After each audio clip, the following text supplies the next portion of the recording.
Norm Duke, the youngest to ever capture a PBA title at just 18 years old. The player who's compiled an astounding 38 PBA championships. He is, without question, one of professional bowling's legendary competitors.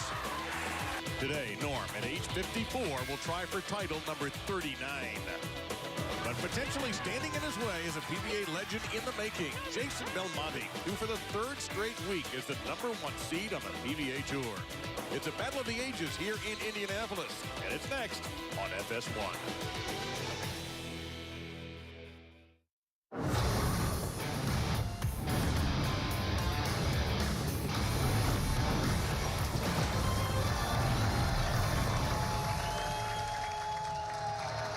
Inside Woodland Bowl in Indianapolis for the Go Bowling PBA Indianapolis Open. Man, we love the Hoosier State, and they love their bowling. Our final five right here negotiated not one but two oil patterns, and look who is sitting on top. Jason Belmonte again, but shoulder to shoulder with the great Norm Duke. What a show this ought to be. And by the way, if either Jason or his opponent throw a perfect game in that championship match, they'll receive $1 million. Hello again, everybody, with Hall of Famer Randy Peterson and Kimberly Pressler. I'm Dave Lamont, filling in today for Rob Stone. Well, there he is again in the #1 position again. But give Jason some credit, because he really had to bounce back from a disappointment last week. He really did. But again, it's 3 weeks in a row of this man making history. And I'll tell you what, in all my years on the PBA Tour, I can't remember the last time I saw a player this focused, yet this relaxed. A great comeback for Belmonte. He was looking to stand alone on Mount Major, looking for his 11th. But not one, but two of those cost him victory against Anthony Simonson. But what a bounce back this week, my friend. Look what he did at the TSC, led by 224, then 169, and this week leads by almost 400. And Dave, oh, by the way, he did that the last 9 games of the tournament. That's right. He sees things with a 300, and it did not look back. All right, we saw Norm Duke standing right next to him. Norm's a month away from 55 years old. Does he have a realistic shot at winning today? Are you kidding me? Of course he does. One of the greatest of all time. He found a way to compete against the young guns with all that power. Here's Norm Duke at age 18, still the youngest player to ever win on the PBA Tour.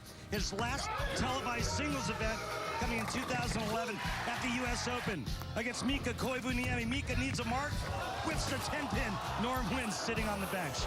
If there's one thing we do know about Norm Duke, it's that he's one of the best tacticians on tour. And when you're talking about the complexity of navigating through 2 different oil patterns, well, who better to talk about than Norm Duke? 38 titles, looking for number 39. And, you know, we had 2 oil patterns today, so we have to have 2 boulders standing by with Kimberly, right? Absolutely. Thank you so much. So, Jason, we're going to start with you. You had a tough break last week, but you came back with a vengeance, and you rebounded so quickly. How did you do that to take the #1 seed today?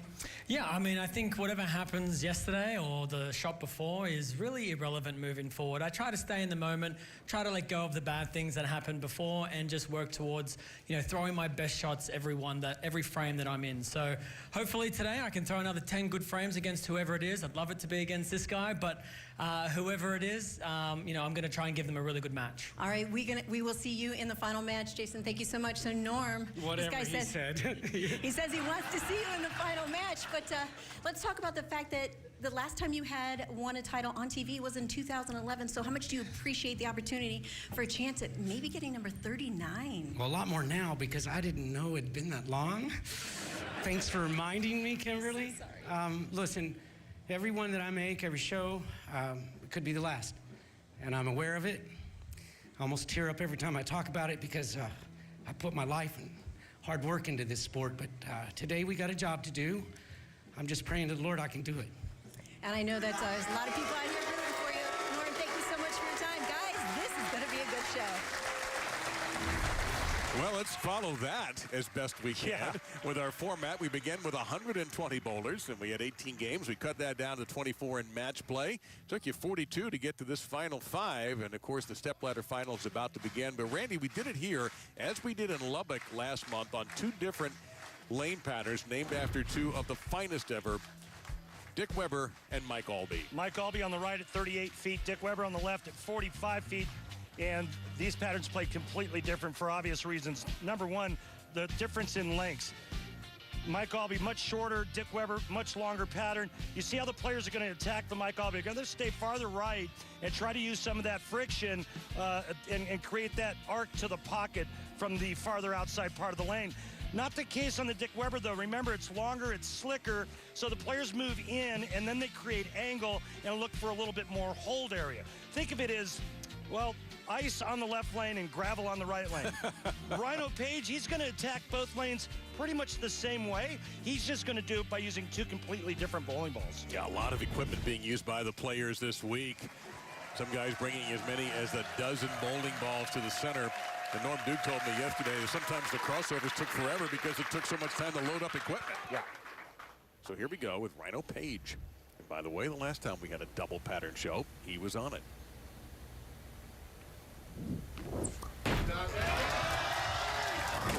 A little bit light in the pocket for Rhino, so a single pin left behind for the 2017 U.S. Open champion. It's tight. So Stepladder following this match, Tom Daugherty. And match number 2, and then Norm Duke, and then Jason Belmonte is standing by. We do have that $1 million bonus if you throw a 300 in the title match. So an easy conversion for the veteran out of Central Florida, the Orlando area. And here is the no longer quite as big nasty.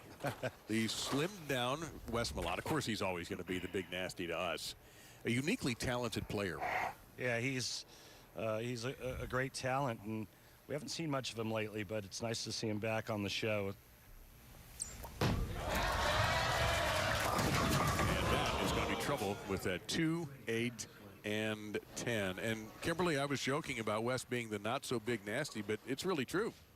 It is true. So you are actually seeing a little bit thinner version of Wes today because he's dropped 30 pounds since we saw him last. Now, when I asked him about it, he said that he's cut out sweet tea soda and is just all around eating healthier. And now he also said that that loss has not only helped him mentally but physically. He's able to use his leg more for power in his release, so he no longer has pain in his body or in the left knee where he once had surgery. Yeah, Wes, 42 years old, 19 years as a professional. He, like Rhino Page, is a U.S. Open champion. He's been close all season as well. He had a 7th place finish in the doubles with Duke, 8th last week. And he wasn't happy about that 8th place. He was very disappointed with that, how that turned out. So on a longer pattern, it's a strike for Malott. So when the pattern's longer, that means less friction, that means less motion, less curve. On the left lane, Wes Malott is actually standing farther forward on the approach to slow his feet down, to slow his ball speed down, to give the ball time to react. These two have met on television. This is the 7th time. They are 3-3 against each other in their first televised meeting, the Earl Anthony Medford Classic in 2008. Malott won that one. That was wide left for Rhino. Yeah.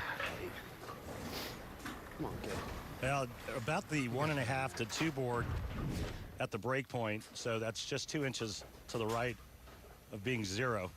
And Rhino says, all right, it's the 1, 3, 10, and it's way easier to convert than Wes Malott's 2, 8, 10. Yeah, Malott opening in the first frame, comes back with a strike in frame number 2.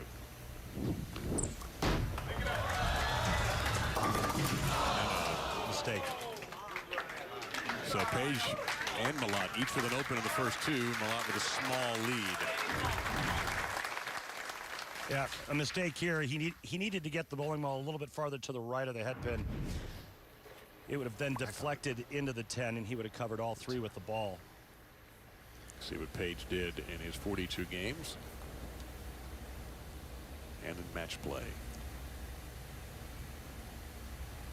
He seemed to like that shot at first, but it certainly has the best result possible. Yeah, it was a little outside, and then he was praying for it to grab some part of the lane to hook back to the pocket, and it did just that. Now, Malott, after a funny start on the first, or excuse me, on the right lane with a 2-8-10, let's see what he's got up his sleeve, but check out how he pulls back his shoulders and how straight up and down Rhino Page is at the foul line.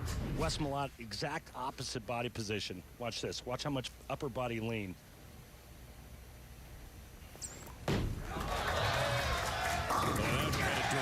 Line of the pocket. What a gorgeous shot by Malott. Also, the other thing is the size difference between these two players is especially different. Well, that's part of the reason, Dave, why Wes Malott has to have more upper body lean.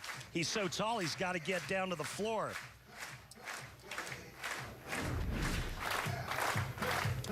Each player, by the way, is selecting strike music today, so that was Wes's. A solid match play record.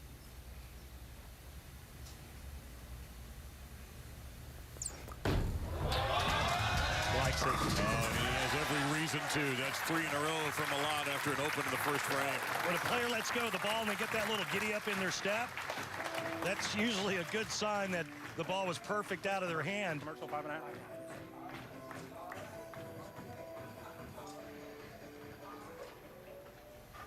Yeah, Wes didn't run that one up, but he took a pretty firm stroll.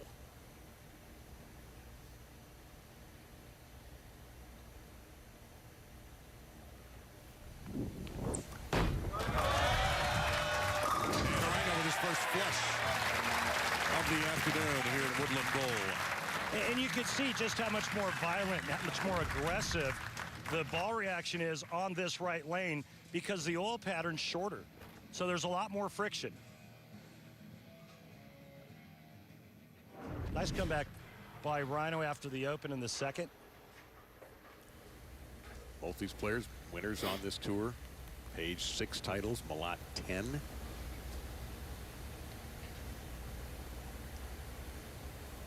Indeed,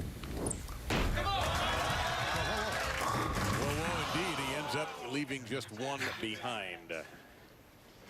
Shot. Remember when looking at strike track, blue line is the player's last good strike. The red line is the current line. And there's also location at arrows and the break point. The break point is where the ball starts to curve into the pocket. So the odds very much favor Page making this. There you go.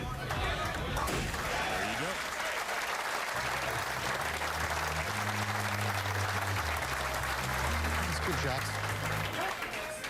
So Wes Malott has been successful in recent years on the tour, but his last singles title was the 2013 PBA Cheetah Championship. You take a look at his arsenal. The higher the number, the greater the hook, and the highlighted ones are the two that he's using so far. Marvel Pearl on the right lane, Halo on the left lane.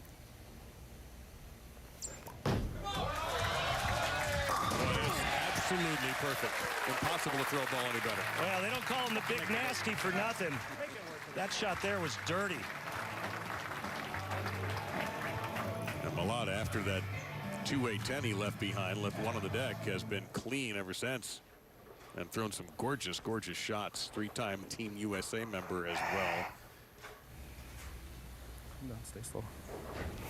You heard him say stay slow. He said one of the keys to getting him back in this position is slow feet. Well, once again, he strolls into your picture and takes out the 10.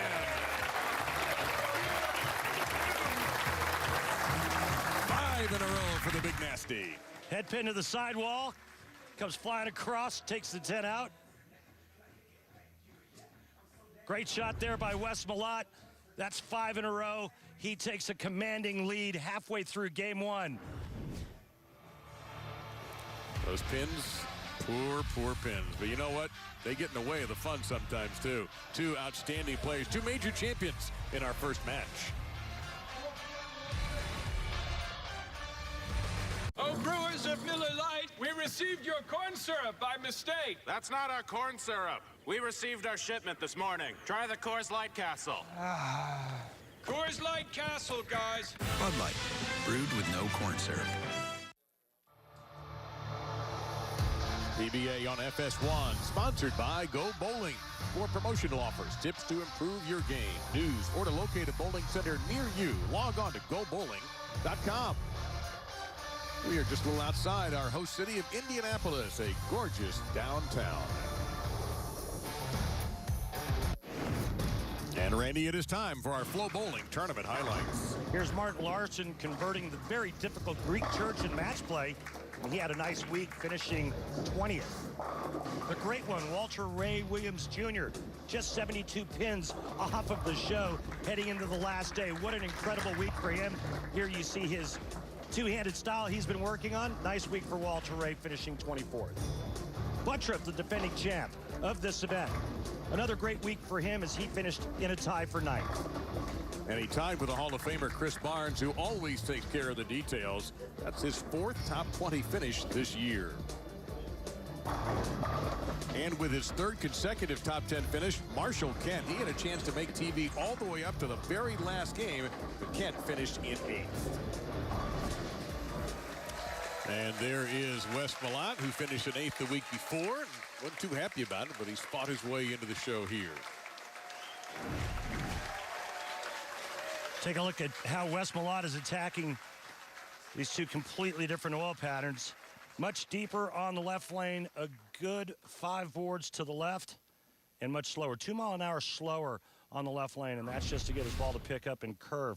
I like some of these numbers, though. Again, location at the arrows, location at the break point, but the biggie for me is ball speed. Take a look how much slower he's throwing it on the left lane. Here's the lone lefty on the show today, Rhino Page, who's got that tough shot to throw after a break. And the hustle delivers. Boy, he really got that shot to pick up off the corner of the lane. He's going to take a re-rack, Dave, but they've given Rhino Page a new nickname, even though Rhino is a nickname, but yeah, they call him the Grinder now. Kimberly, you were paying a little attention to what was going on there during the break with Rhino and his ball rep. What happened? I sure was. So Rhino talked to his ball rep, Steve Jacobs, over the break about his tempo. Now, Rhino says he wants to make sure he stays nice and slow because when he gets fast with his feet, he throws it past the spot down lane and the ball won't hook. And that'll do exactly what he did in the second frame, and he doesn't want that to happen again.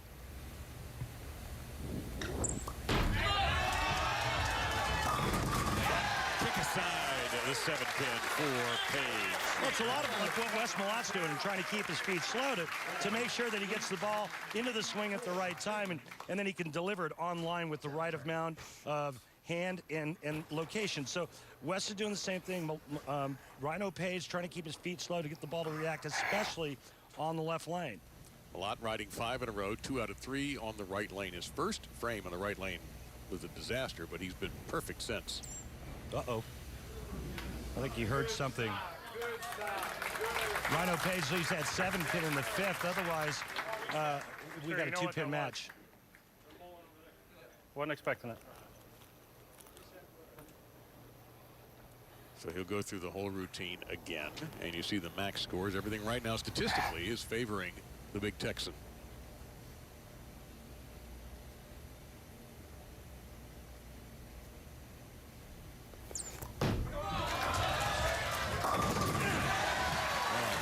Six in a row. Malott is absolutely ripping it right now. Now, take a look at what he does at the bottom of the swing to create that beautiful ball roll and all those strikes. I want you to watch his fingers and how they get to the inside part of the ball. I mean, that is just some crazy stuff right there. Now, watch what his hand does at release. Back up behind it, and then watch the rotation. One of the best releases in the game, Wes Malott. Tom Daugherty is standing by to meet the winner. And right now, that's going to be Malott because at the moment, I don't know how he missed the first frame. He just got a little fast and got it right, but right now he's got a 44-pin lead on Rhino Page. Max score for Malott, 279, Page, 245. And right now, Rhino Page is thinking only one thing: to have any chance, I have to strike out. Using an idle pearl on the right lane and a physics on the left lane. Again, the higher the number, the more the ball will hook. Ooh, through the face that time. That took a hard snap. Gosh. And Malott's odds are are getting better at advancing into our next match. By the way, our next match, we're going to be joined by Tommy Jones. Delighted to have Tommy in here. Get his ideas on the dual patterns and the matchup. Oh, gosh. This match It's is like over. glue right there. Malott is going on to face Tom Daugherty. And a good thing we're bringing Tommy Jones in, because I'm not sure anybody knows those two better than Tommy Jones. Yep. Either that or they just owe him money. That's also possible. So what did he do there? He said it's sort of stuck. Yeah. Yeah. And it's going to be back-to-back dual pattern 5th place finishes for Rhino Page. Also important for Page, though, is the PBA playoff points list. We make that final 5 for a show. That's going to increase things for you. He's 15th already, and the top 24 qualify for the PBA playoffs. The cutoff, of course, will be the USBC Masters April 1st. And if you finish in the top 8, you get a first-round bye. Wes Malott is 9th right now. That goes through the nose just a little bit, but it's not going to have any effect on the outcome of this one. Yep. Left of target, though, got about 3 boards, and on the shorter pattern, there's no way that that ball is going to hold line because there's just too much friction and too much down lane curve. Doesn't matter. So Tom Daugherty is standing by. He will take on Wes Malott in a battle of one-handed right-handers. A couple of unique styles. Mano y mano. We'll be joined in the booth by Tommy Jones. Stay with us.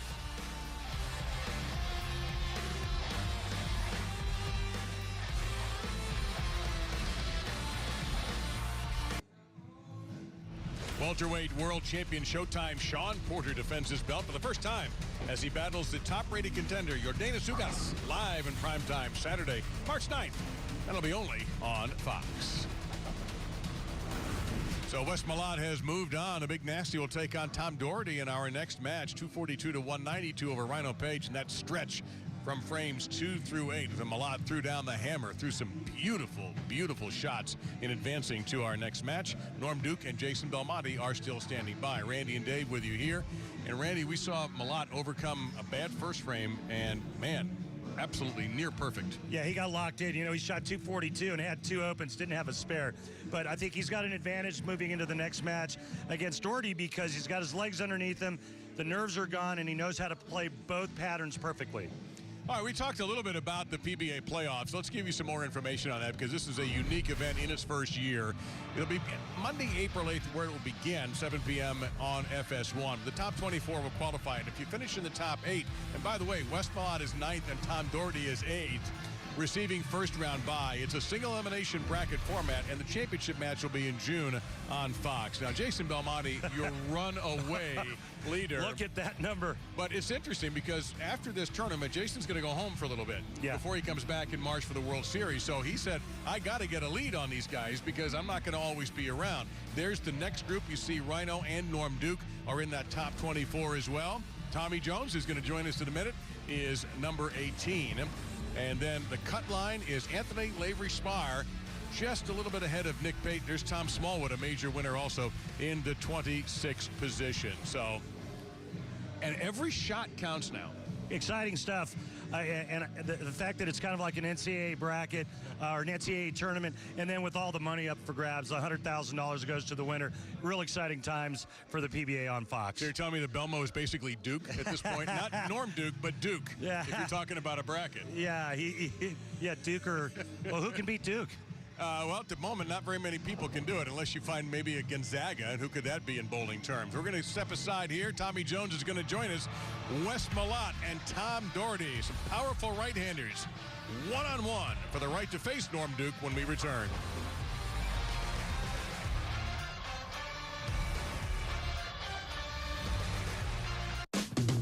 When I'm shopping, I go into a fitting room and nothing seems to fit me right. But with Stitch Fix, I get clothes that fit and I save a bunch of time. With Stitch Fix, you fill out an online profile, you get your own stylist. I set my sizes, styles. My stylist listens to me. The box is right there. Keep what you like, send back the rest. It's that easy. I'm amazed at how they get the fit right. Stitch Fix gives me a sense of excitement about clothing. Sign up at stitchfix.com. Will the bowler who will be holding that trophy up come out of our next match? It's possible. We have Tom Daugherty versus Wes Malott as Malott advances with a victory over the left-hander Rhino Page. Now match number 2 is still Norm Duke and Jason Belmonte standing by, and we are delighted to welcome to our broadcast location one of the finest you'll ever see on the lanes. Tommy Jones is joining us here along with Randy Peterson, Dave Lamont, and Kimberly Pressler. And Tommy, how does this match set up? You know these guys as well as anybody. I do. You know, Tom is a pretty high-strung individual, so I think the first 3 or 4 frames are very important for him, especially coming on like that. And then if he does, you know, manage to bowl pretty good the first 4 frames, then he'll probably give Wes a tough match. Tommy, I know you watched the first match, and Wes got hot there and strung some strikes. Did you see anything out of the ordinary in terms of the way Wes was playing the 2 different patterns? Wes played farther right than a lot of the guys this week, so I think that definitely benefited him with the moves.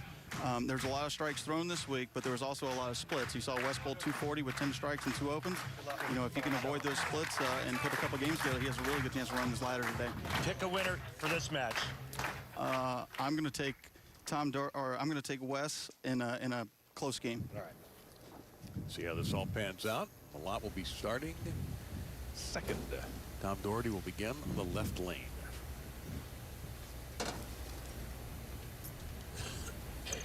A little wide right, and that is how Wes Malott's match started against Rhino Page with the 2-8-10. This is exactly what I was talking about.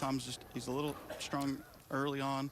It does help him later on in matches because he's already been to that point to where he stays there the rest of the game and he can get it together, but he has a history of not getting off to very good starts at the beginning of the game. Well, and what's interesting is that he chose to finish on the right lane, and Wes Malott looked like he loved the left lane. Wes gets to finish there. But I personally think that was because Daugherty knows he gets to throw it a little bit hard on the right lane, and he gets to use urethane. He knows that's a little more of his A game. Trust me, I'm talking to Wes before the show. I know Wes was not upset getting to finish on the left lane.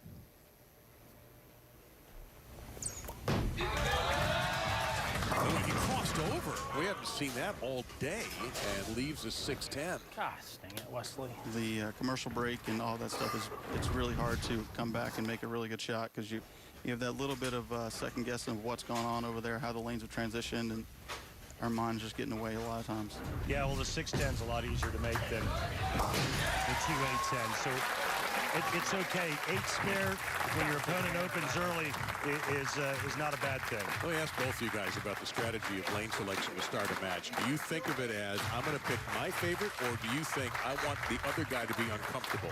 Yes. All of the above. Yes. You know, there's plenty of times when one lane is a lot better than the other, and you definitely want to finish on that lane. There's also other times that you know who you're bowling against that you'd rather have them have to step up and win the game opposed to you stepping up to win the game. That's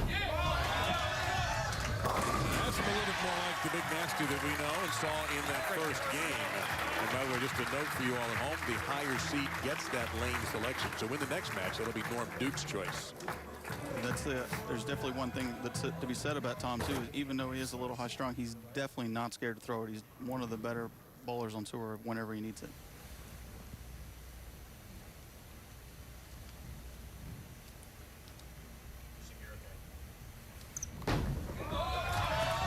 He goes to urethane and flushes it. Yeah, and that's why he's as far right as he is. He's so good at rolling the ball. Tom was on tour at the beginning of my career and didn't have that much success, and he went home and he became a tremendous spare shooter. He was a terrible spare shooter when he was on tour the first time. Learned how to make all of his spares and learned how to do some tricks with his hand, and now he's back on tour, and he's one of the best in the world the last several years. Black hammer urethane on the right lane.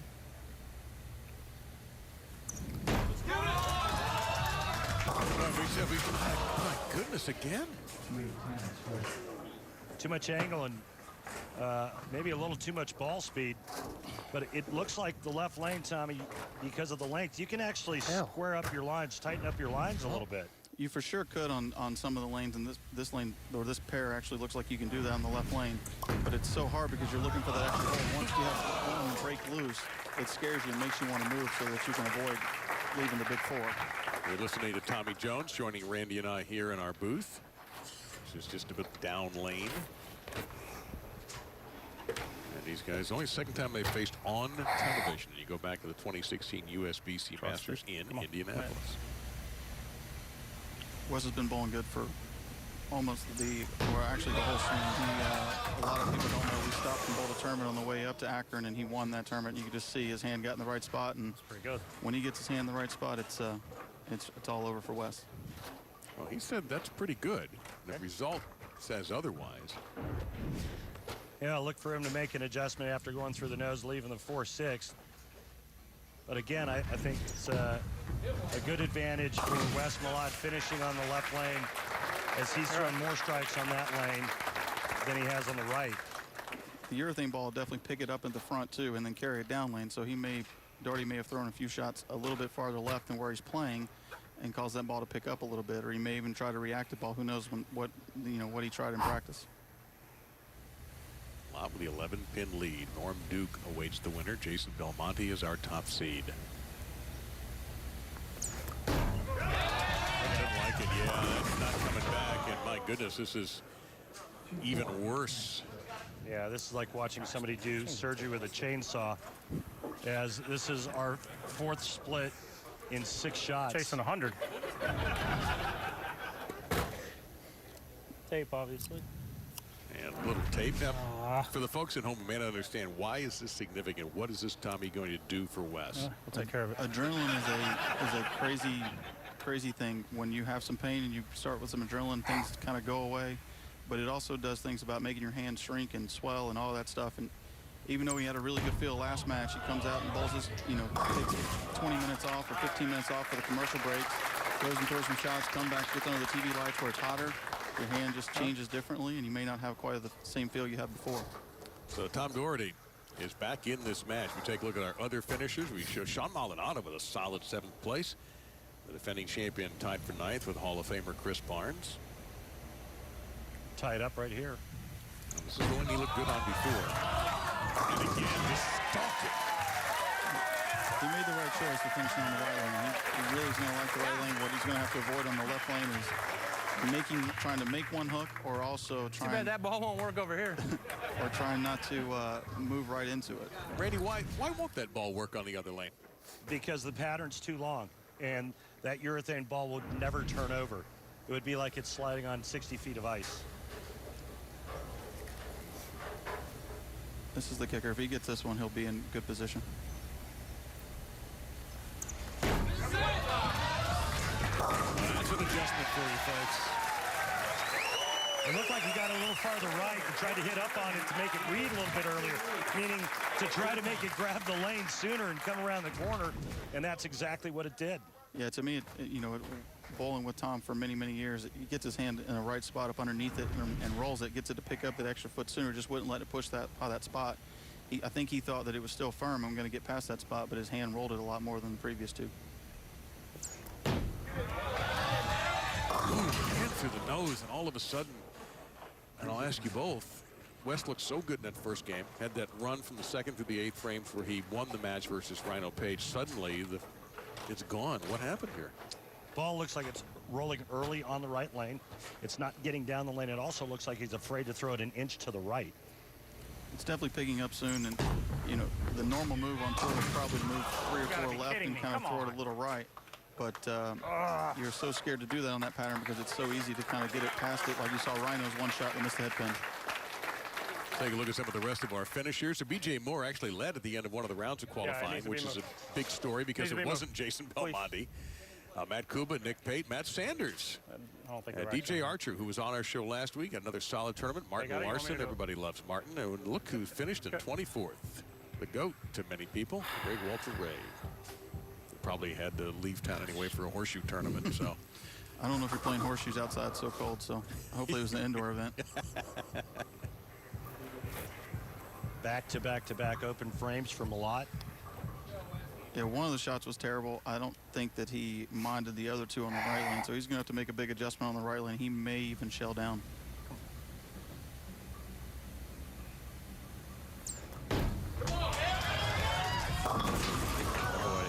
It is just completely I was joking when I was chasing 100. escaped him, which is really unusual. It does happen in this and other sports, but it's just gone. It just looks like he's lost all rhythm, and feel might be a part of that, as Tommy mentioned earlier, with the break that he had. But that shot there, to me, is the result of the previous shot on the left lane where he got it wide and left the 3-4-6-10. Yeah, he threw it bad and he just got there. Oh, look at that.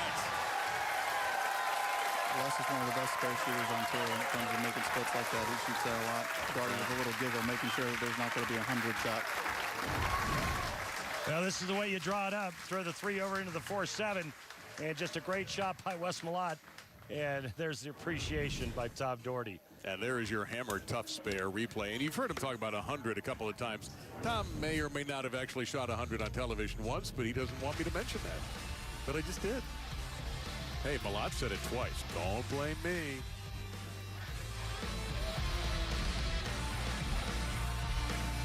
Look at a little comparison of Tom Daugherty. I can't hear him at all. Yeah, Daugherty using urethane on the right lane. He's using a black hammer on the right lane. He's using Savage Life on the left lane. The the two balls are extremely different. One's designed to kind of get down there and make it up in the back on the left lane, and on the right lane he's trying to get it to pick up early and just be flat down lane. Big differential in numbers. Is Tom Daugherty is a good 14 boards left at the arrows on the left lane. You see this number right here versus this number. A lot of that has to do with the strength of the bowling ball that he's using on that left lane versus the right lane. So both players have had great moments. Both players have also struggled, as all those circles on the board will indicate for you. Tom Daugherty rocking a double and a 21-pin lead as he comes back here in the 6th frame. There was a lot of that this week. A lot of just if you could string your strikes because you knew you were going to open, especially changing pairs. They're not changing pairs, but they are going back and forth on 2 patterns. And it's trouble. That's not going to fall down. Well, I asked Tom yesterday, did you have a favorite pattern? He said, I won't. He said, no, and I don't think I'm going to know until after warm-ups what might be better for me. You don't really know how the lanes are going to break down. I would have, using urethane was probably better for Tom early on in the qualifying. But there was just so much traffic that you could use urethane the first game and bowl a huge game and strike every shot on the right lane and be out of it by the time you threw the second frame on that left on the short lane in the second game. Tommy.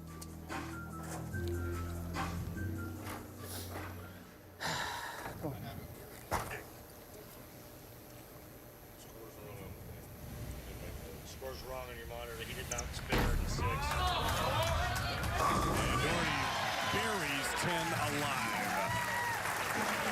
Well, Wednesday on FS1, this is a big one in the Big East. Phil Booth, the number 17 Villanova, against the amazing Marcus Howard and number 11 Marquette. The action tips off at 9 Eastern on FS1 and the Fox Sports app. Man, Marcus Howard is a joy to watch, as is Wes Malott and Tom Daugherty. Wes was talking to his ball rep, and he's going to make a big move here and hopefully roll it to the right and see what happens. Much better shot. And that adjustment speaks for itself.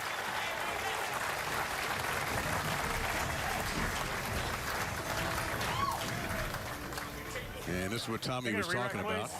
As Malott takes a re-rack, talking to Tim Mack during the break, and Timmy giving him advice on what to do on the right lane specifically. And you can see the tracks right there.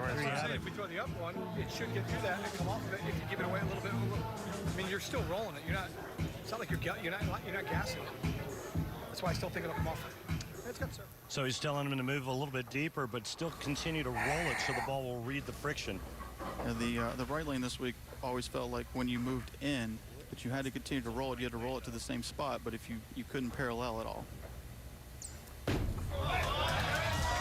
Oh, and another. Well, this is makeable, and we've certainly seen these shots made before. A couple of times, guys, he has missed a shot, didn't have the right result, but thought it was good coming off his hand. Well, it's the 3-4,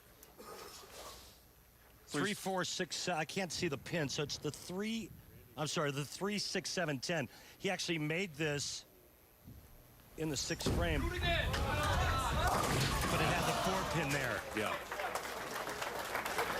I I think what I'm looking at is that the lanes of transition, they're breaking down much faster. That's pretty good. Than Wes Malott's anticipating. TV lights are doing that. There was, the volume wasn't overly high this week on the left lane, which made him transition even faster during the week. And, when that happens, Jason Belmonte is the best in the world at moving farther left than anybody else and staying ahead of the transition and all the traction. And that's what he did, and it showed. He led by almost 400 pins. Yeah, but Tommy, he did that the last 9 games. True, he did. He shot 300 the last game, second round of match play, and then the next 8 games never looked back. He's really good at, when he gets it, just never letting off the gas. And, his mindset right now is so good coming in. He's going with so much confidence. And not to be anything to say anything about last week, but I think he felt like he was supposed to win last week. He made some really good shots in the left lane, left a couple 7-10s, and paid full penalty for them. Well, this match has turned really ugly. Well, it's just strange because you're sitting to see a couple of really good shots from both players, and then suddenly they go through the face, they've crossed over, they've left splits. It's just been a bizarre game, and Norm Duke is standing by to bowl against the winner of this. Norm hunting for title number 39 in his remarkable and highly successful PBA career. That was Daugherty's first spare in 8 frames. Yeah, I know. There's no, it doesn't matter which one of these two players bowls Norm Duke in the next match. It will not win this game. This score will not win this game. Norm is going to keep it in play, throw it a lot straighter, stay out of the trash, and he's going to go up, probably going to bowl 210 to 230. And if that's enough, it's enough. For the folks who may not know, when you say the trash, Tommy, what are you referring to? So nowadays on tour, guys want to get farther left, and when they do that, they end up taking the ball and putting a little bit more surface on it. We like to break them down so we have a little bit of hook to the right. Well, Norman's going to kind of stay right of all that where it goes down there, so you don't have that thought, if I throw it in there, it's going to hook. So the bigger hook guys like Daugherty and Maldo Belmo and West, they want to get left of it, and that's what they do. Norm's just going to stay right of it, throw it on, kind of be on top of it, and be pretty nice to it. His ball's not going to see it in the front. So Wes Malott with a max of 174. That's a beautiful shot. Yeah, he moved a lot farther up there and feel good. Yeah, that's a big move, as you can see by strike track. That's a good 4 boards left in terms of the adjustment that Wes Malott makes on this right lane. And 6 goes to the sidewall and takes the 10 out, does its job. Wes Malott now can strike out for 174, but no matter what he does in the 10th frame, he cannot shut out Tom Daugherty. Yeah, I think Wes is going to make a bigger move here, and whether or not he gets the 10 out because he gets it behind it will be the question. Violently pushing the pins into the pit. If Wes does strike out, or at least get the next hit and 8, he will force Tom Daugherty to double. And the last 2 shots on the right lane for Daugherty have been very suspect. Yeah, he's missed left both times, and so I think he knows he hasn't made a good shot, but he hasn't made a good shot in a couple frames over there, so he doesn't know if he needs to make a move.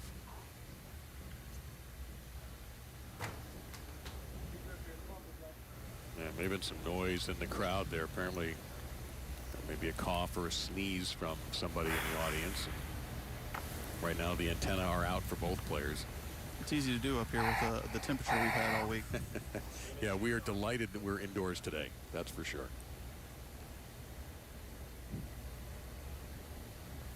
What a finish Wes Malott is putting together here.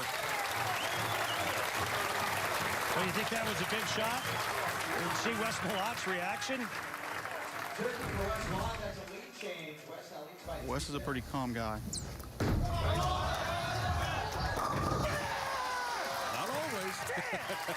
Until right there. When Wes needs one and he knows he throw a good one, he gets it. He just blasted that straight and nailed it. Well, he needed good count. Went with the urethane ball and probably trying to avoid the big ugly split by throwing it real slow and curving it. He gets 10, forces Daugherty to get a double. He just threw this right down the middle of the plate. Yeah, and really fast. I think his thought process was he was pretty confident he could get 8, but he knew he was not going to get less than 7.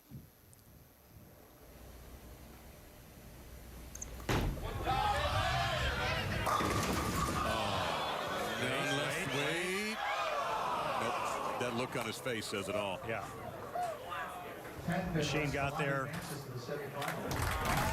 As we take a look in our replay, here comes the slow roller, and just not hard enough or fast enough to get the 10 out.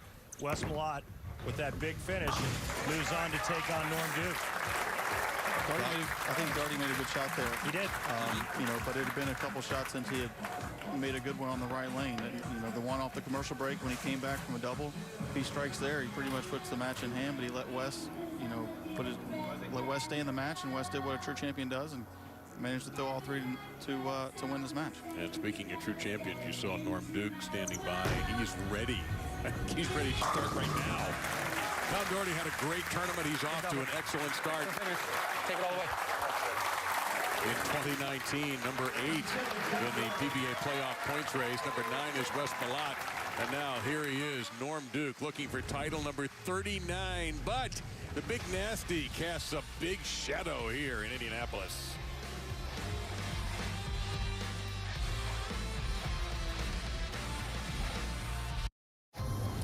Welcome you back to the PBA. Hi, I'm Norm Duke. And you're watching the PBA on FS1. There he is. Randy likes to call him the wee Iceman. Norm Duke, looking for title number 39. He's going to have to get through Wes Malott to do it.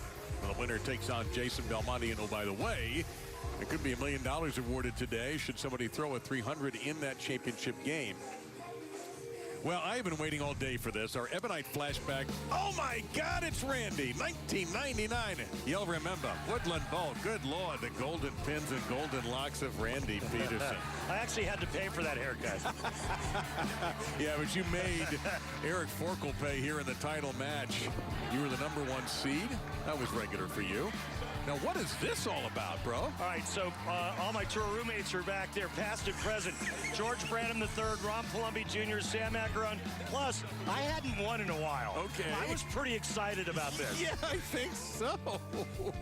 You had to strike in the 9th, and then you had to double in the 10th in order to do it. So you went out and did it in style.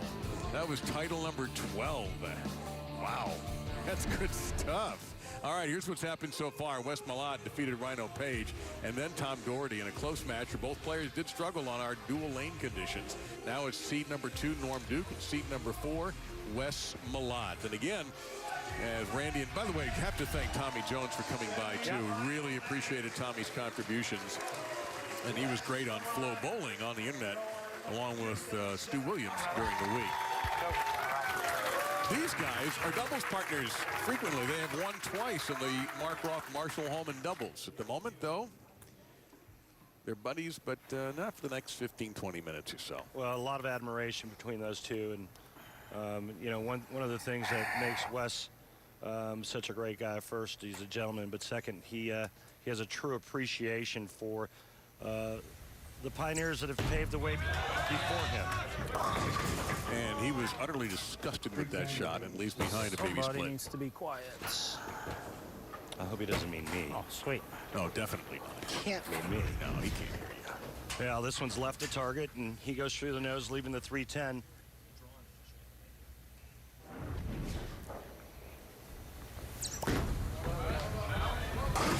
Wide. You know, that is one where professionals tend to have a good rate. Oh, you're making things very easy, do I? 56.7% on the 310. So more often than not. And that opens the door for a guy you really don't want to open a door for. It's going to be real interesting to watch Norm Duke not only create motion, but see how well he throws it. And something else. Norm's going to have this crowd with him. That's not a knock on Wes, of course. But this crowd is absolutely going for a man who in a month is going to turn 55. I think it's probably safe to say that Norm would be the fan favorite. You can see not a lot where Norm comes out of the shot like that, but it was still a pretty decent shot in terms of location. And he looked around like something distracted him on that shot. Well, Malott also had a complaint about a distraction.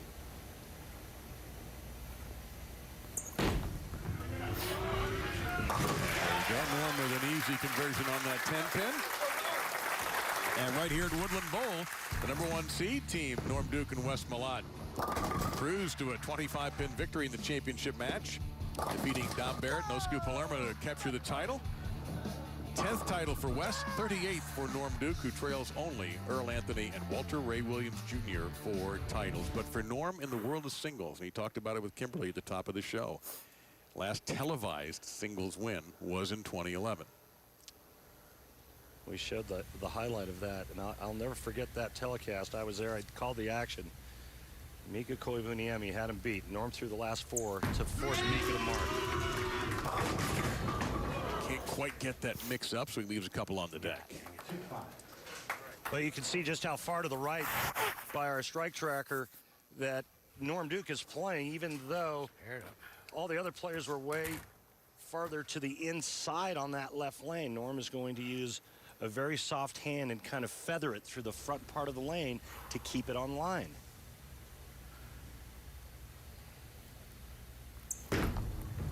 Look out. Look out, indeed. That never turned over, and Norm, surprisingly, misses a very makeable spare. Well, America's favorite TV couple is standing by, Jason Belmonte and Kimberly Pressler. Thanks, Dave.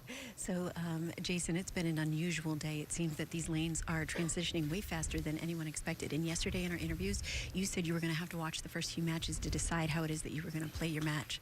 So, what have you decided on? Yeah, I mean, they don't look very easy out there right now. You know, obviously the left lane, you got two guys like Tom and Wes who can curve the ball just as good as anyone on the planet, really struggling. So I'm going to probably look to throw a little straighter on both lanes, try and keep my errors down to a minimum and see what happens. All right, well, best of luck to you today. Thank you for taking the time for this, guys. Thank you both very, very much. Malott comes back with the first strike of the match. And I think the one thing that people really need to take away from this tournament and this telecast is just how difficult it is. Forget about trying to figure out one pattern. They have to do it on 2 patterns. And these patterns are not easy. They're not house shots. And the players that got here this week, they earned their spot on the show today. And Malott will leave a couple of back. Well, just real quick, one more thought about what Belmo said about his idea of playing that thing straighter. That's interesting. I mean, no, I don't know if yeah. Because his strength is actually going farther to the left and creating more angle. Hooking the ball more and more is his strength. 2-4, made almost all the time. And easily there by Malott.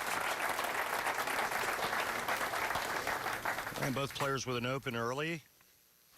Malott in the first. Duke uncharacteristically misses the 2-5. One of the best spare shooters of all time, and you wouldn't expect that from this man. And I love this self-talk. That looks good. Yes, sir. That looked good all the way. Look out if he gets dialed in, because he's playing a part of the lane that really nobody else has played except for Tom Daugherty with the urethane on that lane. You know, it's really funny. We talked about the extent of these two as doubles partners. This is the first time they've ever played against each other in the TV finals. It's unbelievable. You see what he's using, the Sonic on the right lane.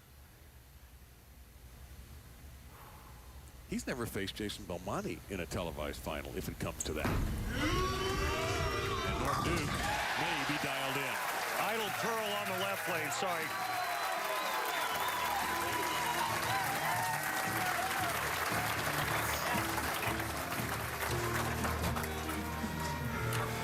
Again, we are using 2 oil patterns here today. The pattern named after the late, great Dick Weber. Speaking of conversations among the very best ever, you better mention his name. His pattern is the left lane. And Mike Albee, another brilliant player who is here today, the pattern on the right lane named after Mike.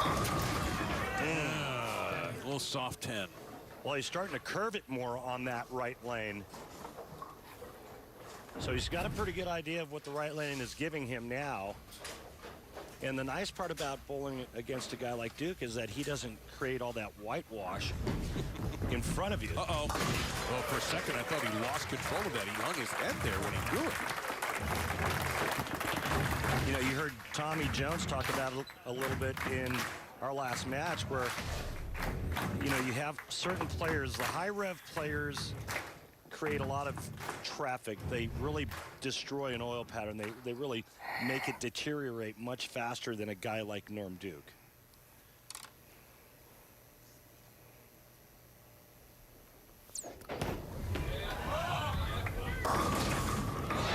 There's a lot of people in this building and a lot of noise going on right now.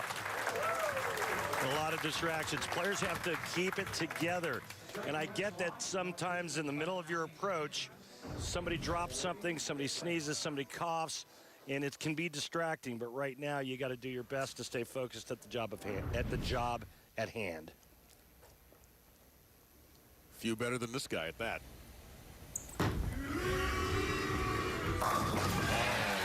Outstanding, Norm Duke. And here comes the wee Iceman. 19-pin lead through 5. After that missed spare in the second, he's just being what we call very nice to it. He's not doing a whole lot with his hand at the bottom of the swing, feathering it. A very soft hand, not a lot of hand pressure at release.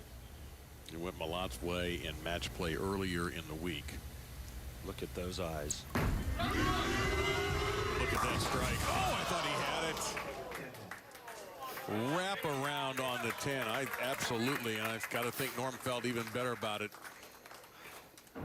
That was a really good shot. You could see the reaction from Norm Duke as he knew what he was working with. He was on a 3-bagger and would have made it 4 in a row and it would have increased his lead. 95%. Sorry, Dave. No, it's okay. I was going to mention that Norm made a big move in match play. He was 14th at the end of the first round of match play and went to 3rd and then finished in this number 2 position. He is sitting on 38 championships. He is about a game and a half away from his 39th.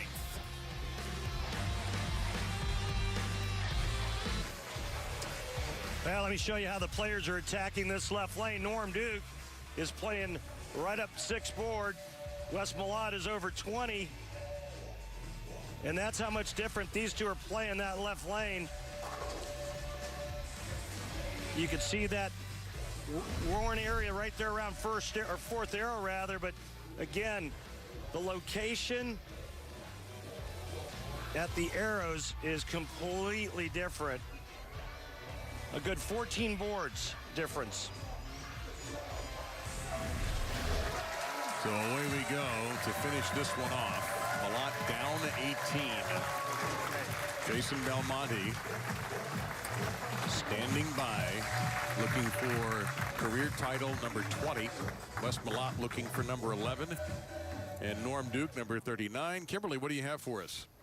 Guys, so Wes talked to his tour reps, Tim Mack and Jim Callahan, over the break about the left lane.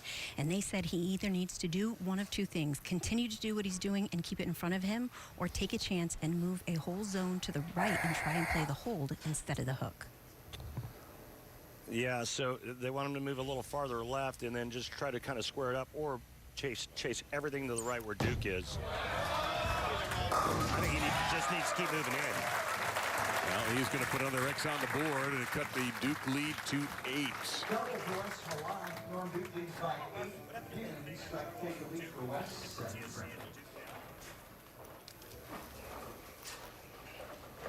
And you see the max scores actually favoring the Big Nasty.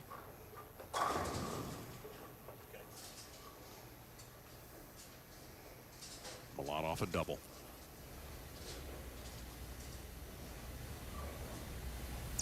He moved right. Oh, that's going to be a 2-8.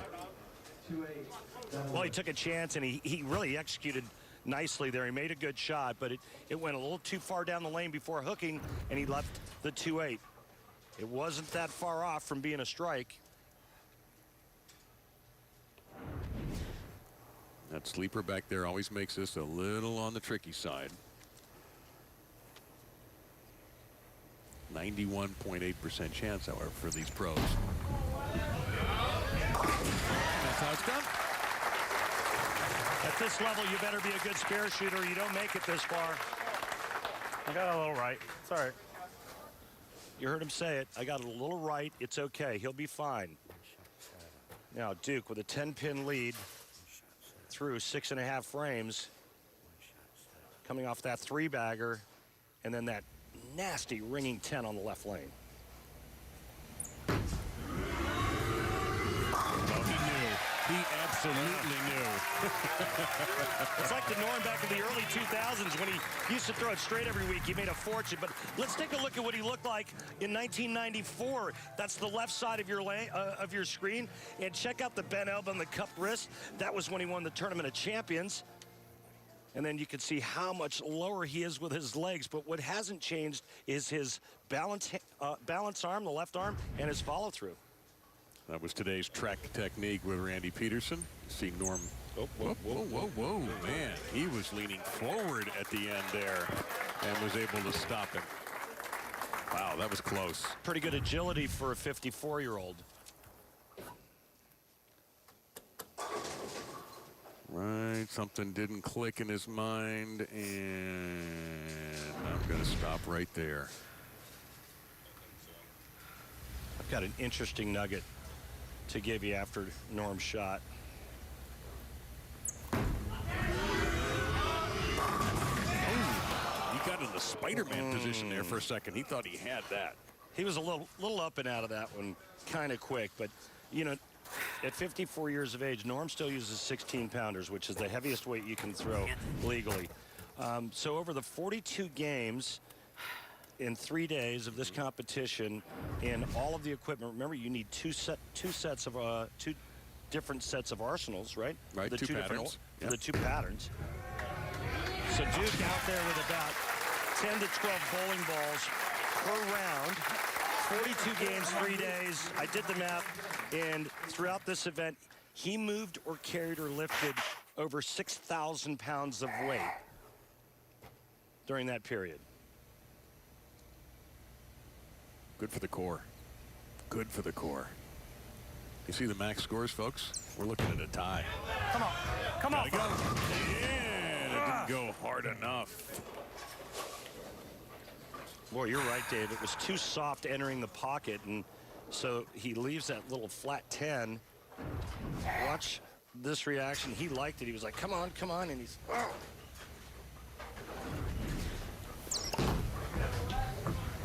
Nice job there by Malott to take down that 10-pin. Running out of frames, though, and now he's at a point where if he strikes out, he can shoot 215, but Norm Duke can strike out for 226. Duke hasn't missed the pocket since the third frame.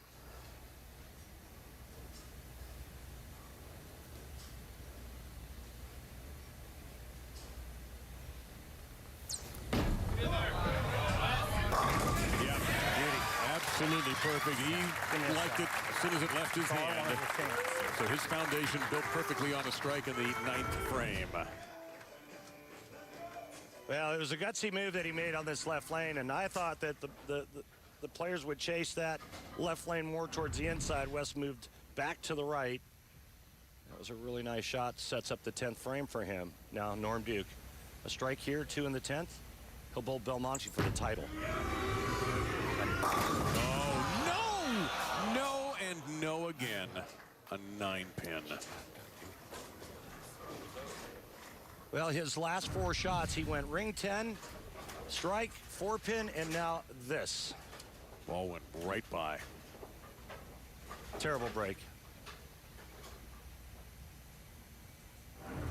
And now we have a possibility of a tie. A 1-ball roll-off. Right to face Jason Belmonte for the championship. And by the way, a chance to play for $1 million. A 300 game in the title match gets you $1 million today. Whatever Norm Duke does in the 10th frame, Wes Malott has to match. If Norm Duke doesn't throw all 3 in the 10th, Malott can and win. Norm finishes first. Malott gets to sit and watch.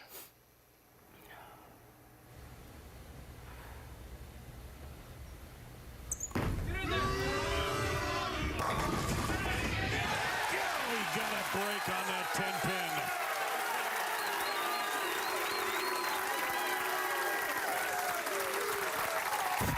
Will this be the deciding factor? Watch the 6 pin slide into the gutter and then lean on the 10. What a break. But again, no matter what, Norm cannot shut out Wes Malott. But he can make things really difficult for him. 215 max.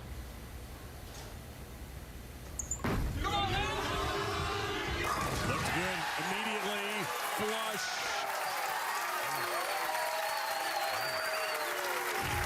Well, if you don't think this guy wants to win again, it was just a week ago where he did an interview saying, I'm not done and I will win again on the PBA Tour. Taking a re-rack. He's the best at icing players out here. He's done it forever. Remember, this guy used to bowl action when he was 14 against adults when he had no money in his pocket. There's Mike Albee. We mentioned Mike in the building. By the way, he and Norm Duke, something in common. They own the Grand Slam. That's the Triple Crown and the USBC Masters. Yeah. Mike Albee, one of the nicest people you'll ever meet. Forget about the fact that he owns, I think, the 4th most majors. And just what a great competitor he was. I remember competing against Mike, a true gentleman and a great proprietor in our sport. Well, it's pretty simple. If Norm makes this. And he didn't. Malott can strike out to win. I'll tell you, that was a pretty strong game that Duke bowled there. And you got nothing to be ashamed of, my friend. Malott still needs all 3. Malott's last shot on the right lane, he left that soft 10 pin. But Norm Duke did not miss the pocket from the 3rd frame on. In fact, he only missed once, and that was in the 2nd. Talk about grinding it out, Dave. 214. All right, real simple. We just said he needs 3 strikes to win at the moment. He needs 1.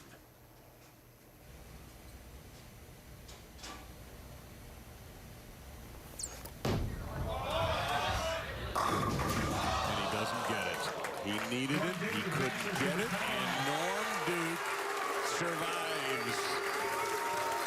Well, that was an absolutely perfect shot that Malott threw, with the exception of the pin carry.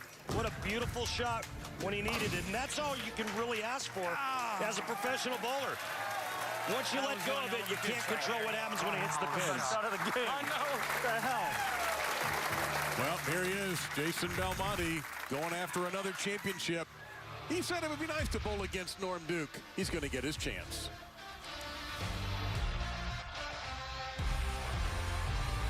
All new episodes of The Incredible Dr. Pol, Saturdays at 9 on Nat Geo Wild.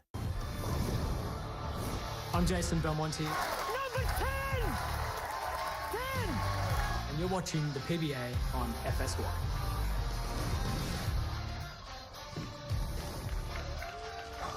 Well, what a coincidence, because Jason Belmonte is in this next match here at Woodland Bowl in Indianapolis for the Go Bowling PBA Indianapolis Open.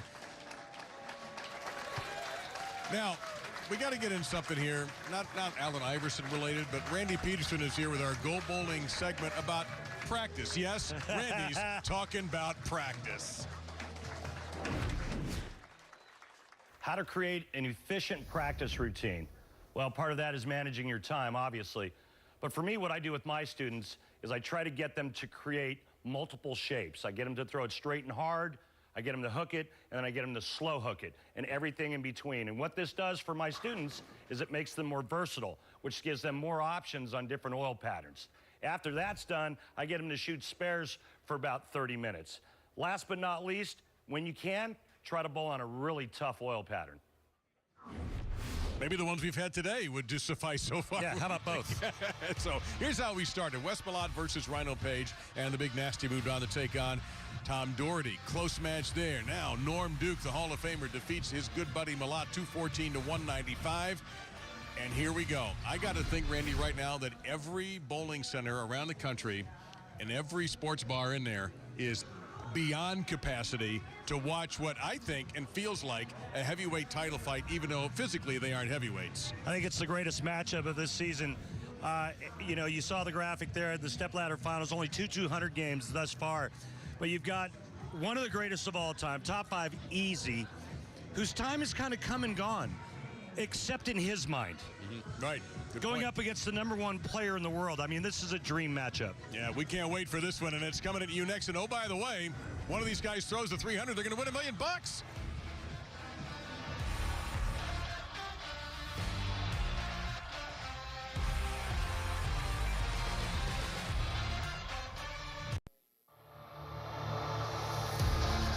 PBA on FS1 is sponsored by Go Bowling. For promotional offers, tips to improve your game, news, or to locate a bowling center near you, log on to gobowling.com.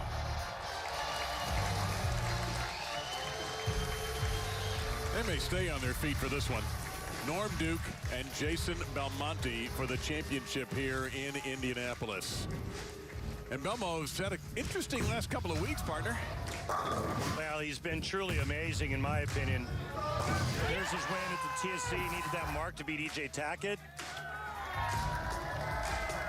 And that tied him with Earl Anthony and Pete Weber for 10 majors all time. And then he had a chance to stand on top of that list alone, and he left 2 pocket 710s to lose to Anthony Simonson. By the way, Anthony Simonson bowled an amazing game against Jason. And here he is back again. As you see, just a slight age difference. You got to do a tail of the tape for this matchup. Years pro, of course, Duke in his 37th, Belmo in 11, looking for title number 20, Duke for number 39. Somebody tosses a 300 today in this game. It's $1 million. Yeah, I mean, this is, I think this is the matchup that everybody wanted to see. And all of America pulling for this man, in my opinion.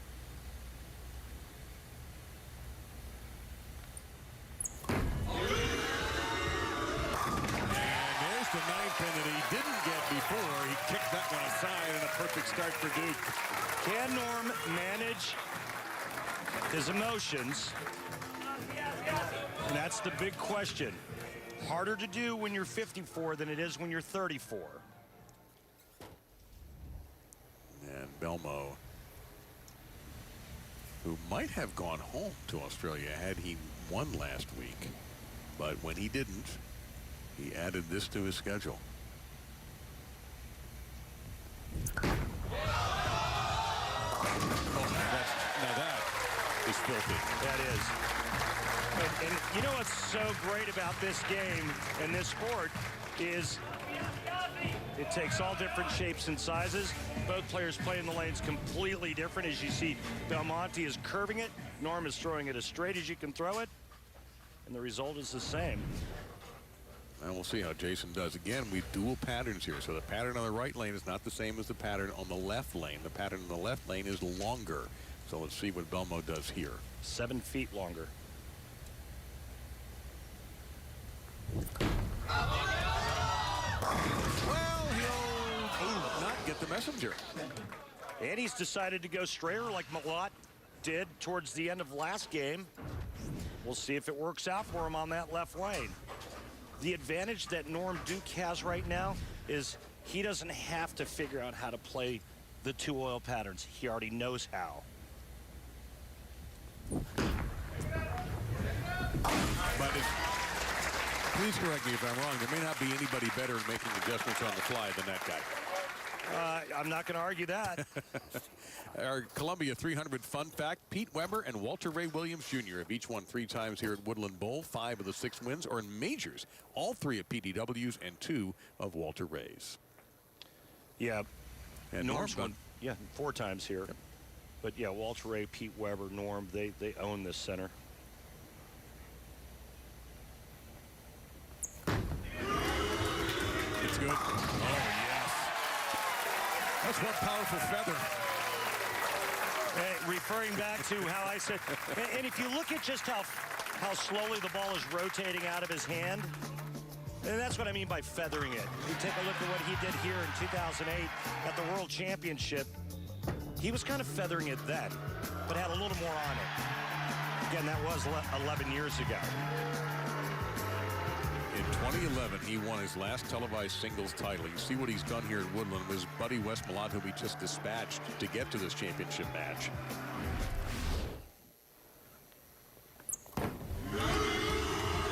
Oh, those are just gorgeous shots. Every one of them so far. It's like he zip lines them in there. As long as he keeps his composure and doesn't look too far down the road, he should be fine. The only thing he needs to avoid is getting too fast. But he's just really piping it right at the 1-3 on both lanes. Incredibly, this is the first time these two have faced each other on television.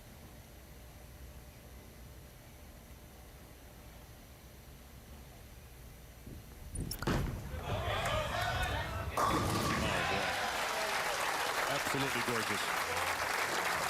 Well, take a look at how he's playing the two lanes. Remember, the right lane's the shorter pattern. And he's actually now deeper on the right lane and curving it more than he is on the left lane. Which, by the way, makes perfect sense to us back in the 90s. Back in the 90s, on a shorter pattern, you always stood farther left and curved it more. And on the longer patterns, you stood farther right and went straighter because the ball went straighter. Not in today's game. They do just the opposite.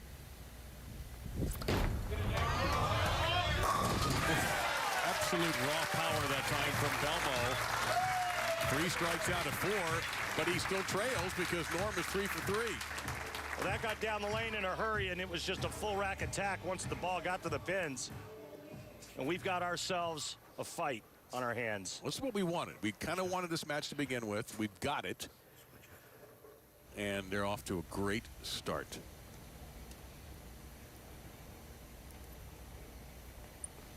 A little bit through the face. Didn't get a break on that 9-pin. Yeah, either the 4 or the 9, but not both. Not a good break. That's a pocket split for Duke as he comes up just a pinch high. A good break, he would have tripped both the 4 and the 9 out, but instead, now he's got to slide the 4 into the 9. Well, this has a 19.6 conversion rating. He's going to try to get his ball over into this part of the 4-pin and throw it into the 9. He can do it.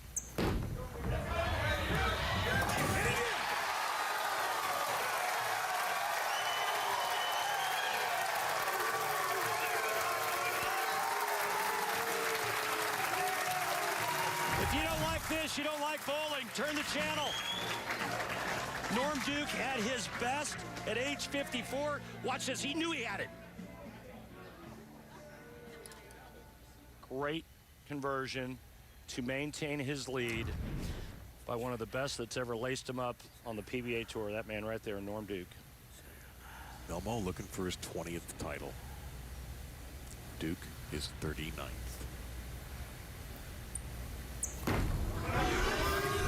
He likes it. He should like it. Bad break on the right lane. Nice break on the left lane for Norm Duke. He just looked at Belmonte and said, I got to grab that ball. He's probably going to fix the piece of cork that he's got in the thumb hole. He uses this cork insert. And there he goes with the bevel knife. He's going to move the cork around. And that's been his mantra forever. You see it. What does that do for him? It's a feel thing for him. He loves feeling that cork in the front part of his thumb. As we take a look at Belmonte's arsenal, High Road Nano.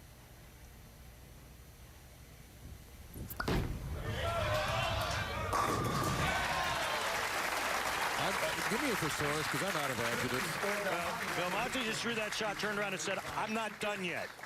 No, not clearly. And I think, is he the first guy to use the same ball in both lanes today? He's using the same type of ball, but okay. It looks like 2 different layouts. Gotcha. Both these players can be deliberate.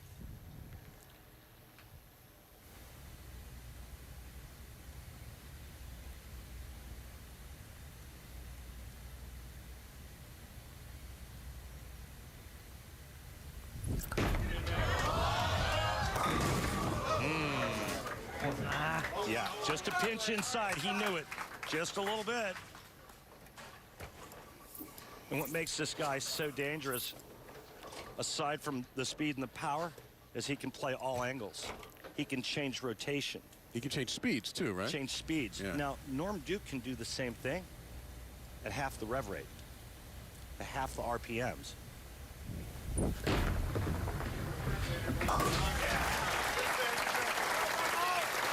Our proprietor here is a Hall of Famer in the PBA, Jim Daugherty.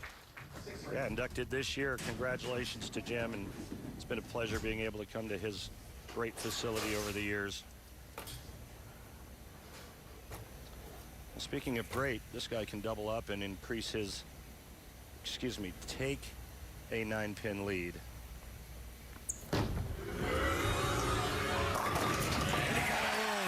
On that 7-pin to do just that. Belmonte knows he's in a fight with one of the greatest ever. Norm Duke, one of the greatest clutch players ever. Belmo had to expect it. He had to know that Norm was going to give everything he had here. Well, he watched the game against Malott and saw that Norm didn't miss the pocket from the third frame on, and he knew that Norm was going to have a good look. Belmo won the position round. And the right to be the #1 seed. Boy, oh boy, that is a level above flush. What a thrill this has to be for the people who are here to see these two guys absolutely just throwing every uppercut they have in the book. I mean, yeah, what about me? What a thrill for me. But you've done it. Yeah, but I mean, to call this again. I know, you're right. I agree. I'm with you. To call another match for Norm Duke? Yeah. We're going to call matches for Belmonte. How many times are we going to get to see Norm Duke bowl for a title against the greatest player on the planet in Jason Belmonte?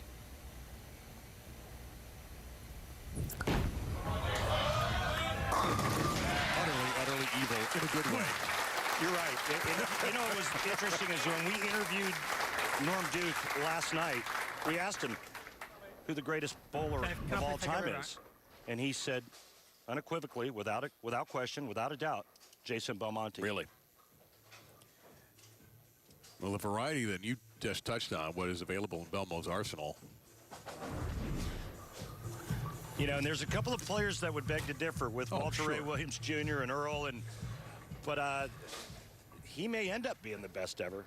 Take a look at what he's done in February. Yeah, Marshall, Kent, Wes Malott are the only guys to make match play in every event they have bowled in this month. But you see Jason has a 1,245 pin advantage on Kent and over 1,400 on Malott. Yeah. It's just uncanny. Gotta have it. Messenger let him down. He usually gets those bounces of the head pin. Unfortunate. And you're right, he usually carries just about 95% of those messengers that come across. But we saw it last week with the 2-pocket 710s, and this time the same thing as the pin goes behind the 10. How many times have we seen that pin just race over as if it's destined to take out the 10 pin?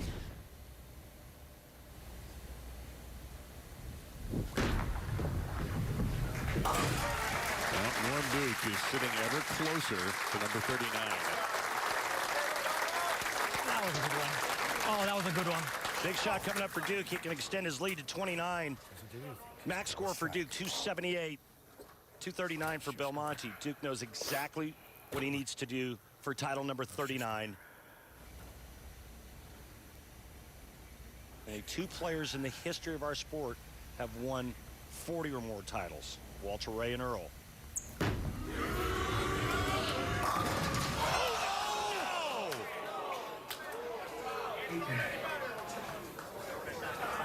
Still some hope for Belmo. And you're going to watch the ball go right by again? Well, and speaking for myself, this is the last pin you want to see standing when your ball goes high flush. I didn't want to say it. Oh, my. And that was working on a 3-bagger. What a terrible break. Uh-oh, Norm.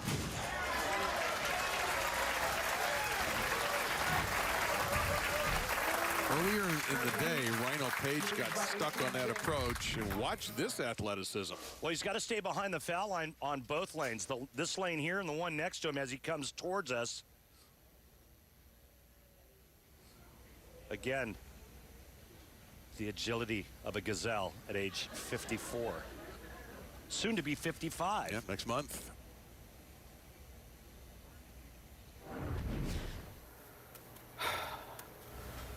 One strike. One strike, come on. His max is now 257.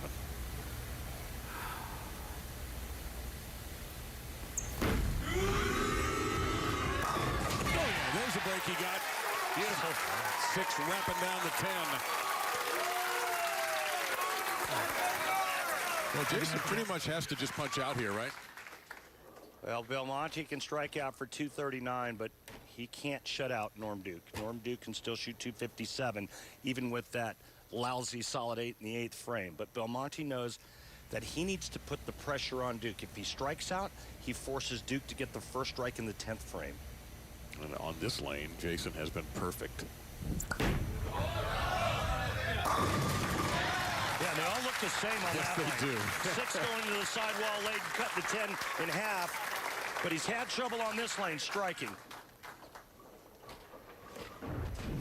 No, he's only had 1 strike on this lane.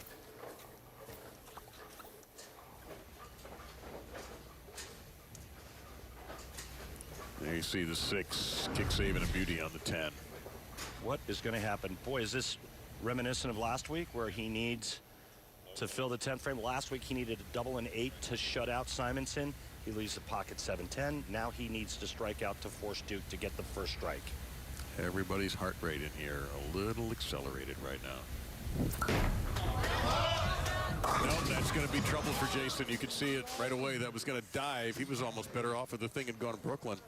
It was inside a target, and that's in the driest part of the lane. Remember where all the players started early? That's exactly where that was. He needed to be right of that laydown area. Yep, you got a great look at that little chop. Did not expect that reaction. Gotta make it. Yep. That's textbook right there for Belmo. Well, that's 219 max with a strike, and Duke would need 2 pins in the 10th frame. And I think he could probably handle that. I'm looking at Norm there as much as I'm looking at Belmo, and I think it's starting to sink in. Excuse me, I said 2, I meant 7. Still like his chances. There you go. Wow. So that's the best possible close for Belmo. But at 219 is likely not going to be enough as he thanks his fans. He'll head home for a little rest. And this guy is on the doorstep of number 39. Throwing it right down the middle. There it is. Norm Duke has done it. Norm Duke, for the 39th time, is a champion on the PBA Tour.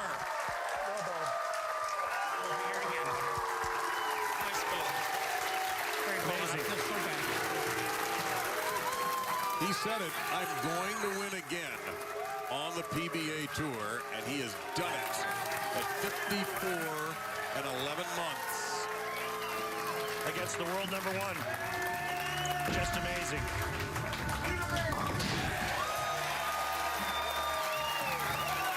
What a performance, what a performer. When you turn on the TV lights, there's hardly been anybody better in this game than that man right there.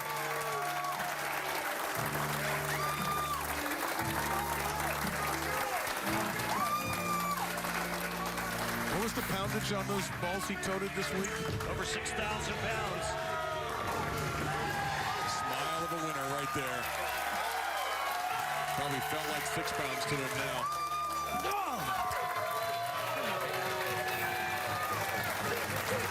Well, that's what I'm talking. Happy birthday, Mother. I missed you. Hi, Karen. Hi, Brandon. Look. Oh. Oh. How big a moment. How much work. Holly, thank you. Tom Laskell, thank you. Cecil Scarborough, thank you very much. Yes, there thank is. you for helping me. And Storm, thank you, Storm. There is crying and bowling.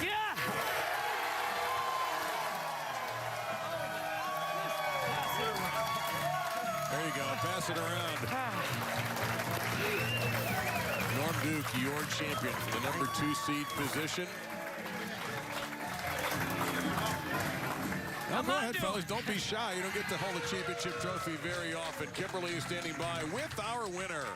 I am, and you are having a very emotional day, Norm, and for good reason. You said at the top of the show you didn't know if you were ever going to make it back to the TV finals, and here you are at 54, standing in the winner's circles. Put into words what this means.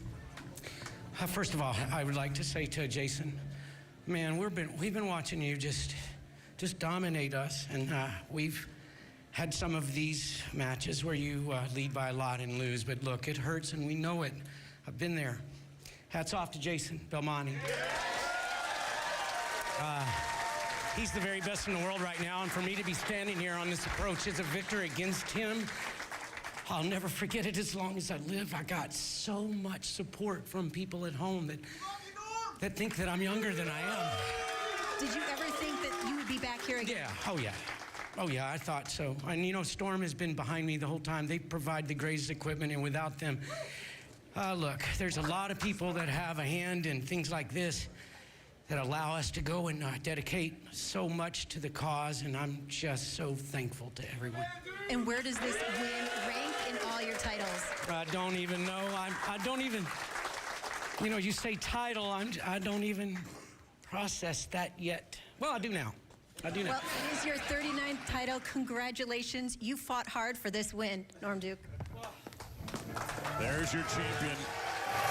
Thank you. And I think this one does feel a little bit different, Randy. There's Big Wes, who he defeated earlier, did Duke, but you see the friendship and the respect and even the love between these two guys who have won together. And this time they were taking at each other. Duke won that one and then defeated the top player in the world, Jason Belmonte. Dave, I got to tell you, this is pretty good stuff. By the way, I've known Norm Duke for a long time, over 35 years, and I have 4 banners in this building. It's his 5th win in this building. In this building, you're absolutely right. Yeah. Yep. One of the best ever. And proves it one more time for all of us. What a thrill this was. Our next telecast on the PBA is live next Sunday, March 3rd at 5 p.m. Eastern. We'll be at the Hijinks Family Entertainment Center in Jonesboro, Arkansas for the Go Bowling PBA Jonesboro Open. That's live next Sunday on FS1 and on the Fox Sports app. We had a stunning 5 major champions, the top player in the world, and one of the legends of the game, and it's the legend who ends up on top. Norm Duke wins his 39th title. Thanks to our scorekeeper, Mike Edwards, and to everybody here at Fox for all of their help today and our crew. For Randy Peterson and Kimberly Pressler,